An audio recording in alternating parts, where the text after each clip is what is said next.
एक समय की बात है, एक छोटे से गांव शांतिनगर में सभी लोग खेती किसानी करते थे। उनकी पूरी जिंदगी इसी पर निर्भर थी।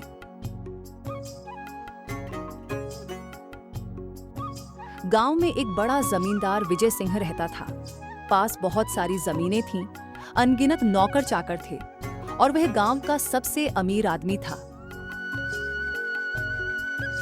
उसके पास धन दौलत की कोई कमी नहीं थी, लेकिन उसे अपने पैसे और रुतबे का बहुत अभिमान था।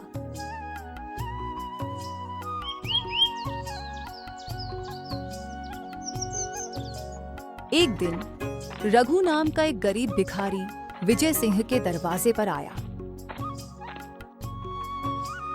उसके कपड़े फटे हुए थे और उसकी आंखों में भूख और बेबसी झलक रही थी।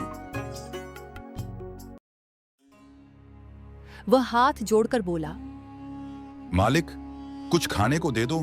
मैं और मेरी पत्नी कई दिनों से भूखे हैं। भगवान की कृपा से आपके पास बहुत कुछ है। कृपया इस गरीब की थोड़ी मदद कर दीजिए। विजय सिंह ने घृणा से उसकी ओर देखा और गुस्से से बोला, अरे हटो यहाँ से, मुझसे बात मत करो। मेरे पास तुम्हारे लिए कुछ भी नहीं है। क्या तुमने किसी अमीर आदमी को भीख मांगते देखा है? मेहनत करो और खुद कमाओ। रघु निराश होकर जाने ही वाला था कि विजय सिंह की पत्नी सरला वहां आई। वह एक दयालु महिला थी। उसने भिखारी को देखा। हाँ रुको बाबा, मैं अभी खाना लाती हूँ। विजय सिंह गुस्से में अपनी पत्नी को रोकते हुए बोला, तुम इसे खाना क्यों देना चाहती हो? यह भूखा है तो मेहनत करे, मुफ्त में कुछ नहीं मिलता। सरला ने समझाने की कोशिश की। मैंने तुमसे पैसे नहीं मांगे, सिर्फ रसोई में से कुछ बचा हुआ खाना देना चाहती हूँ। एक वक्त का खाना देने से तुम्हारी दौलत खत्म नहीं हो जाएगी। विजय सिंह चिढ़कर बोला, अगर तुमने इसे खाना दिया तो मैं घर में कदम नहीं रखूंगा। सरला को दुख हुआ, लेकिन उसने कुछ नहीं कहा। रघु उदास मन से वहां से चला गया।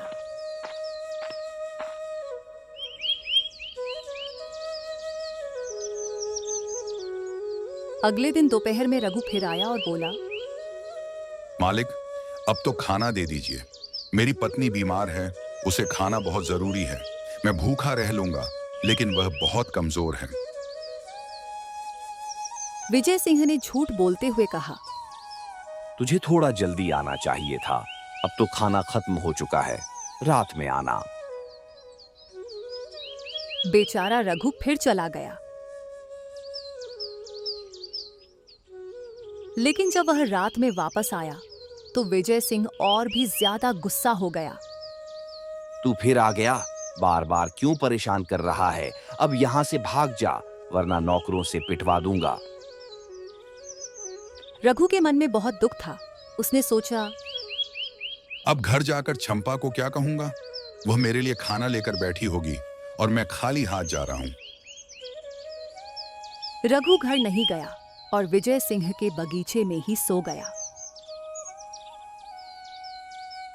रात में विजय सिंह टहलने निकला और उसने रघु को अपने बगीचे में सोते देखा। वह गुस्से में चिल्लाया, अरे उठ, यहाँ क्या कर रहा है? रघु हाथ जोड़कर बोला, मालिक, बस एक रात की बात है, सुबह होते ही चला जाऊंगा।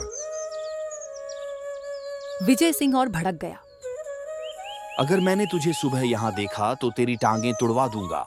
भाग यहाँ से। रघु चुपचाप वहां से चला गया।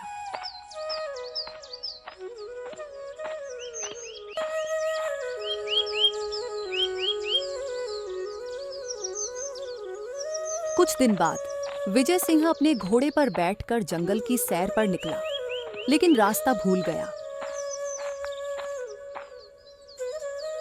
उसके साथ आए नौकर उसे अकेला छोड़कर चले गए। अंधेरा होने लगा और वह डर गया।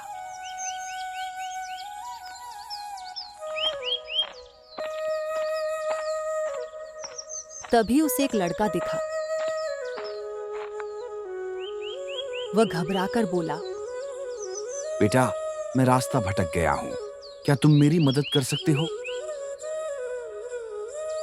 लड़के ने कहा। हाँ, मेरे साथ आइए। लड़का विजय सिंह को अपने घर ले गया।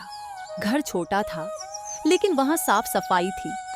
उसने विजय सिंह को खाना दिया और आराम करने के लिए एक बिस्तर लगा दिया।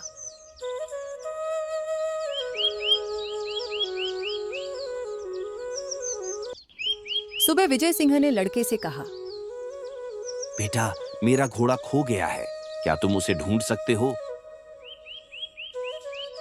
लड़के ने मुस्कुराकर कहा, हाँ, मैं अभी ढूंढ कर लाता हूँ। कुछ घंटे बाद लड़का घोड़ा लेकर वापस आ गया। विजय सिंह बहुत खुश हुआ और बोला, बेटा, तुम्हारे माता पिता बहुत अच्छे हैं, जिन्होंने तुम्हें इतने अच्छे संस्कार दिए हैं।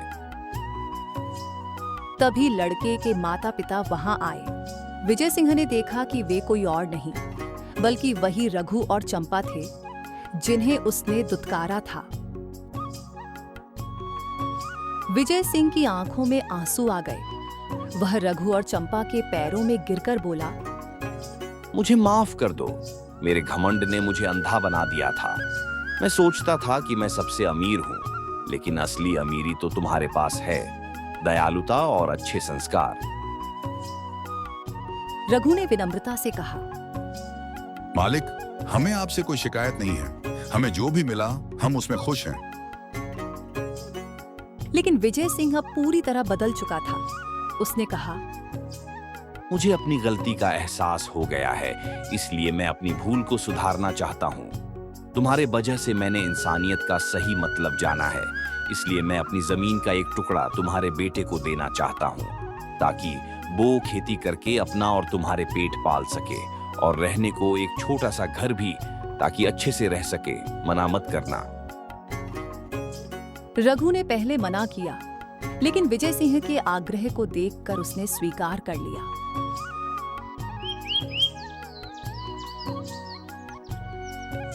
उस दिन के बाद विजय सिंह ने गरीबों की मदद करनी शुरू कर दी। वह जरूरतमंदों को भोजन और कपड़े देने लगा। अब वह सच में अमीर बन गया था, धन से नहीं बल्कि अपने अच्छे कर्मों से।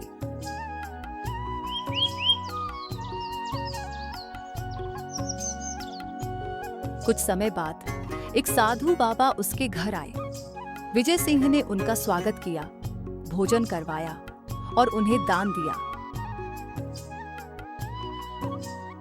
साधु ने आशीर्वाद देते हुए कहा, अब तुम सच में धनवान बन गए हो। असली दौलत पैसे में नहीं बल्कि इंसानियत में होती है। विजय सिंह मुस्कुराया, क्योंकि अब उसे असली अमीरी का एहसास हो चुका था। असली अमीरी धन से नहीं, दिल से होती है। पैसा होने से कोई सच्चा अमीर नहीं बनता, बल्कि दूसरों की मदद करने और दयालुता दिखाने से इंसान महान बनता है। दोस्तों, वीडियो कैसी लगी? अगर आपको हमारा वीडियो पसंद आया तो वीडियो को एक लाइक कर दो और शेयर कर दो।